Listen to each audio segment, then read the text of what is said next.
B വെച്ച് തുടങ്ങണം, M എന്ന അക്ഷരത്തിൽ അവസാനിക്കണം. ഭ്രമയുഗമെന്ന പേര് വന്നതിന് പിന്നിലെ കാരണം വെളിപ്പെടുത്തിയിരിക്കുകയാണ് സംവിധായകൻ രാഹുൽ സദാശിവൻ.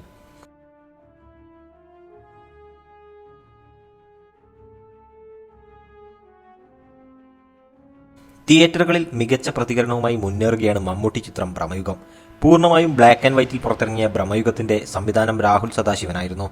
ഇപ്പോഴിതാ ചിത്രത്തിന് ഭ്രമയുഗം എന്ന പേര് വന്നതിന് പിന്നിലെ കാരണം വെളിപ്പെടുത്തുകയാണ് Rahul Sadasivan. Age of madness എന്ന ടാഗ് ലൈൻ ഈ സിനിമയുടെ സമയത്താണ് മനസ്സിൽ വന്നത്. പക്ഷേ ഭ്രമയുഗം എന്ന പേര് കുറെ മുമ്പ് തന്നെ മനസ്സിൽ വന്നതായിരുന്നു. കൃത്യമായി പറഞ്ഞാൽ ഭൂതകാലത്തിന് മുമ്പ് തന്നെ ആ പേര് കിട്ടിയിരുന്നു. ആ പേര് വേണോ വേണ്ടയോ എന്ന് കുറെ കാലം ആലോചിച്ചുകൊണ്ടിരുന്നു. ഏജ് ഓഫ് മാഡ്നസ് എന്ന ടാഗ് ലൈനും കൂടെ കൊടുത്താൽ നന്നാവുമെന്ന് തോന്നിയെന്നും രാഹുൽ പറയുന്നുണ്ട്. എന്നാൽ ബി വെച്ച് തുടങ്ങണമെന്നും എം എന്ന അക്ഷരത്തിൽ അവസാനിക്കണമെന്നും ഉള്ളതുകൊണ്ടാണ് ഭ്രമയുഗം എന്ന പേര് കിട്ടിയത്.